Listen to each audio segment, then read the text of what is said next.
जेना को हेड से हिट करके वहाँ से भागती है और सारे स्टूडेंट्स उसका पीछा करने लगते हैं और हेन को समझ में नहीं आता कि अब वे कहाँ पे जाए जब भी उसे कोई रूम में खींच लेता है और ये शिवन होती है। शिवन नोटिस करती है कि हाइन बेयर फुट है और वह इंजर्ड भी हो गई है, इसीलिए उसे एक पुराना सा शू ऑफर करती है और इस पॉइंट पे हेन के पास कोई ऑप्शन नहीं था, इसीलिए वह उस शो को एक्सेप्ट कर लेती है और अपना इंट्रोडक्शन देती है कि आज ही वह इस स्कूल में ट्रांसफ़र हुई है, जिसे शिवन बोलती है कि उसे पता है, उसका नाम किम हाइन है।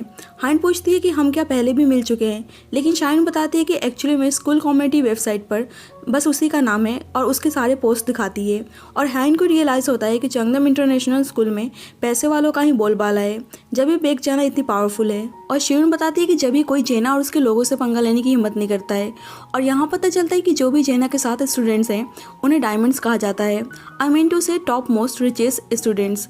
शिवन कहती है कि सच बताऊं तो हम जैसे लोग उनसे कम ही बात करते हैं और हाइन रिग्रेट कर रही होती है कि उसने फर्स्ट डे ही जेना से पंगा ले लिया, अब उसके आने वाले दिन बहुत ही ख़राब जाने वाले हैं। लेकिन शिवन बताती है कि अगर वह जेना से पंगा नहीं लेती फिर भी वे स्टूडेंट्स उसको बुली करते हैं क्योंकि वह इक्वल एजुकेशन कैंडिडेट है और उसे उसकी हेल्प करने के लिए थैंक यू बोलती है और वह जाते हुए बोलती है कि वह उसके शू को जल्दी लौटा देगी। और यहाँ पर शिवन को देख के पता नहीं ऐसा क्यों लग रहा होता है कि वह हाइन की हेल्प नहीं कर रही है बल्कि उसके दिमाग में कुछ और ही चल रहा है। हाइन जब बाहर जाती है तो देखती है कि अभी भी सारे स्टूडेंट्स उसको ढूंढ रहे हैं और वह दोइन को उसकी हेल्प करने के लिए मैसेज करती है। हाइन उनसे छुपने की बहुत ही कोशिश करती है लेकिन आखिरकार वे उसको लास्ट में ढूंढ ही लेते हैं और उसको चारों तरफ से घेर लेते हैं, जिससे हाइन उनको धमकी देती है कि अगर वे उसको ऐसे ही बुली करेंगे तो वे उनकी वीडियो बना के अपलोड कर देगी और वे पुलिस और एंटी बुलिंग कमेटी को भी कॉल कर देगी। और ये सब सुन के वो सब हंसने लगते हैं कि ऐसे स्टेप्स तुम्हारे जैसे पुअर किड्स को डरा सकते हैं। तभी उसके क्लोज आने लगते हैं और अब हेन के पास कुछ और ऑप्शन नहीं बचा था, इसीलिए वह ऊपर से जंप कर देती है और हम देखते हैं कि दोइन उसको बचा लेता है और सारे स्टूडेंट्स उन्हें देखकर कंफ्यूज थे कि आखिरकार दोइन उस पुअर लड़की की हेल्प क्यों कर रहा है। और हाइन दोइन को शॉक होकर देखे जा रही थी। जल्द ही यूली जेना को इन्फॉर्म करती है कि दोइन ने उस लड़की को बचा लिया क्योंकि दोइन तो उनमें से नहीं था जो किसी की हेल्प करे। जिन बताता है कि शायद वो सुंदर थी जब भी वो उसकी हेल्प कर रहा है। कॉल कट होने के बाद जेना टीचर की बातों को ही सोचती है जब उसने कहा था कि वह उसको विलन बनाने की कोशिश क्यों कर रही है और यही सेम चीज़ उस रात हेन ने भी जेना से कही थी। और हमें पता चलता है कि जिस रात हेन ने जंप किया था उस वक्त जेना भी उसके साथ थी और अब पता नहीं जेना ने हेन को धक्का दिया था या किसी और ने। बाद में जेना अपने डैड के बहुत ज़्यादा गुस्सा आता है। टीचर पूछती है कि उसके फेस पर क्या हुआ है, लेकिन जेना अपने डैड से अपनी मॉम के बारे में पूछने लगती है, बुलाया ताकि वो अपने टीचर को और सही से जान पाए हो जाते हैं और टीचर उनको काम करके फिंगर में रिंग देख लेती है और वो समझ जाती है कि उनका रिश्ता बहुत ज़्यादा आगे बढ़ चुका है। टीचर बताती है कि जल्दी उसका यंगर सिबलिंग आने वाला है क्योंकि वह 12 वीक्स प्रेग्नेंट है और उसी ने उसके डैड को कहकर उसे यहाँ पे बुलाया है ताकि उसके साथ वह डिनर कर सके क्योंकि वह जल्दी फैमिली बनने वाले हैं। और ये सुनकर जेना वहाँ से गुस्से में चली जाती है। इधर दोइन हाइन से उन स्टूडेंट्स के बिहाफ पे माफ़ी मांगता है और उसके डर्टी यूनिफॉर्म को देखकर कहता है कि अगर वह चाहे तो वह उसके लिए न्यू यूनिफॉर्म लेकर आ सकता है, लेकिन हाइन मना कर देती है। और यहाँ दोइन हाइन को बता देता है कि वह स्कूल के डायरेक्टर का सन है तो वह उसकी रिस्पॉन्सिबिलिटी है, तो उसे ऐसे ना नहीं बोलना चाहिए। और दाइन उसकी इतनी केयर करते हुए देख के ब्लश करने लगती है। दोइन उसके पैरों पे बैंडेज लगाता है और कहता है कि मैं किम हाइन को पसंद करता हूँ और ये सुन के वो ब्लश करने लगती है और उसे अपने बचपन का एक इंसिडेंट याद आता है जब वे किसी लड़की के साथ थी और दोनों ड्राइंग्स बना रही होती हैं, जहाँ उस लड़की ने अपने ड्रीम्स के बारे में लिखा था कि उसे सिंड्रेला बनना है और अभी इस लड़की के बारे में पता नहीं चलता है कि वे कौन है। हेन पूछती है कि क्या सही में वो सिंड्रेला बनना चाहती है, लेकिन उसका ड्रीम तो रिच बनना है। लड़की मुस्कुराते हुए बोलती है कि अगर मैं सिंड्रेला बनूंगी तो मैं प्रिंस से शादी कर सकती हूँ, लेकिन हाइन कहती है कि क्या फ़ायदा प्रिंस से शादी करके, क्योंकि शादी के बाद उसे प्रिंस का सारा काम करना पड़ेगा। अगर वे रिच बनेगी तो वे जो चाहे खा सकती है, जो चाहे कर सकती है। लेकिन अब हाइन को रियलाइज़ होता है कि वह बचपन में कितनी ज़्यादा स्टूपिड थी, क्योंकि प्रिंस से शादी करने के बाद वह ऑलरेडी रिच तो बन ही जाती और आज वह दाइन को एक प्रिंस की तरह देख रही होती है और वह सोचती है कि क्या मुझे सिंड्रेला बनने का ड्रीम देखना चाहिए। जब भी दाइन कहता है कि तुमने आंसर नहीं दिया, आगे वह कुछ बोलता कि उसे लगता है कि वह उसको पसंद करता है, लेकिन वह दूसरी हाइन की बात कर रहा था, इसीलिए वह ब्लश करने लगती है और कहती है कि अगर ऐसा है तो ठीक है।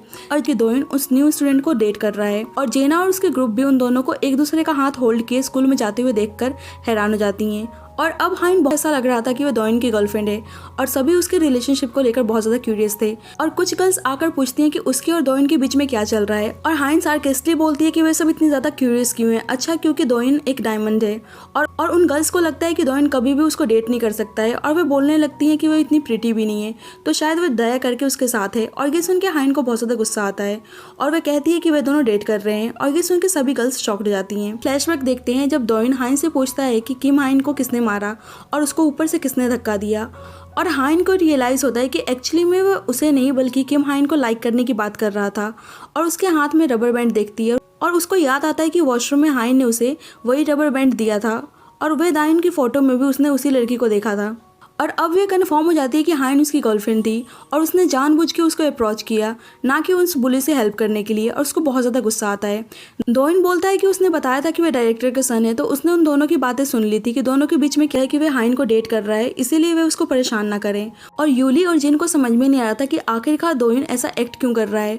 और जिन कहता है कि वह इतनी भी प्रिटी नहीं है जो ऐसे कर रहा है। मीनवाइल हम हाइन किया करता है और वह हाइन से पूछता है कि उसने स्कूल के पहले 2 दिन ही ऐसा क्या कर दिया कि एक तो उसने पहले जिना को हेड से हिट किया और ऊपर से उसने दोइन का भी दिल जीत लिया। और वह उससे बहुत ज़्यादा इम्प्रेस्ड हो जाता है क्योंकि एक कॉमनर का इस स्कूल में सर्वाइव करना बहुत ज़्यादा मुश्किल था।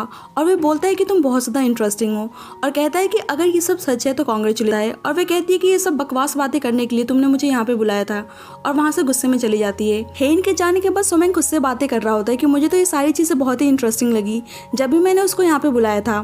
सो वैसे दोस्तों आप क्या चाहते हैं, हेन के लिए कौन सही है, सोमेंग या दोइन? Back to the story. अब क्लास की गर्ल्स को पता चल गया था कि वे दोइन की गर्लफ्रेंड है, तो सब उससे फ्रेंडशिप करने के लिए कहती हैं और उससे पूछने लगती है कि दोनों में से पहले एक दूसरे को किसने प्रपोज किया था, ताकि वे भी डायमंड्स को सीड्यूस कर सके। लेकिन हाइन उन्हें बिल्कुल भी भाव नहीं देती है। उनमें से एक लड़की हाइन को पार्टी के बारे में बताती है जो फ्राइडे को होने वाला था और बहुत ही ज़्यादा स्पेशल पार्टी था। और अब हाइन दोइन को डेट कर रही थी, इसीलिए वे उसे भी पार्टी में आने के लिए बोलती है। वे लड़की बताती है कि पार्टी में सभी रिच फैमिलीज की गर्ल्स आती हैं, लेकिन हाइन का बॉयफ्रेंड रिच है, इसीलिए वे उसको भी पार्टी में इन्वाइट करती हैं।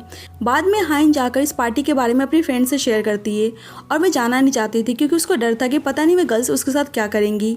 लेकिन उसकी फ्रेंड बोलती है कि उसको जाना चाहिए और उसे अपनी लाइफ को एंजॉय करना चाहिए। अब हाइन जाने के लिए सहमत तो हो जाती है, लेकिन उसके पास पार्टी में पहनने के लिए कोई ड्रेस नहीं थी। अब दोनों सोच रही होती है कि कौन उनको ड्रेस दे सकता है और उन्हें याद आता है कि एक पर्सन है और वह एक पर्सन 9 होती है। वे 9 से पार्टी के लिए ड्रेस मांगती हैं और 9 बोलती है कि तुम्हें पार्टी से इनविटेशन कैसे मिल गया, कहीं तुमने फिर से कुछ गड़बड़ तो नहीं किया है। 9 को पता था कि वह पार्टी बस रिच गर्ल्स ही अटेंड करती हैं, इसीलिए वह अपने ड्रेस देने के लिए रेडी हो जाती है। लेकिन वह कंडीशन रखती है कि उसके ड्रेस को कुछ नहीं होना चाहिए क्योंकि वह ड्रेस बहुत ज़्यादा एक्सपेंसिव था। अब हाइन हिम्मत करके पार्टी में जाती है और वह वाइन पीने जा ही रही होती है कि एक लड़की उसको पीछे से उसको पार्टी में इन्वाइट किया था। जल्दी यूली उसके पास आती है और उसकी हेल्प करने के लिए अपना हाथ बढ़ाती है और कहती है कि वैसे तो मैं इस पार्टी में नहीं आना चाहती थी, लेकिन मैं किसी के कहने पर आई हूँ। और वह हाइन की तरफ हाथ बढ़ाती है और हाइन देखती है कि जिना भी पार्टी में है और जब भी यूली उसका हाथ छोड़ देती है और वाइन हाइन के ड्रेस पे गिर जाता है और हाइन हैरान हो जाती है क्योंकि 9 ने उसको ड्रेस देने का एक ही कंडीशन रखा था कि वह उसके ड्रेस को क्लीन रखे। और अब वह समझ जाती है कि यह पार्टी उसके लिए बस एक ट्रैप था और यहाँ पे आके उसने बहुत बड़ी गलती कर दी है और यह पार्ट यहीं पे एंड होता है। So thank you guys for watching this video. अगर आपने मेरे चैनल को सब्सक्राइब नहीं किया है तो प्लीज़ सबको सब्सक्राइब कर देना। जब तक के लिए bye bye and take care.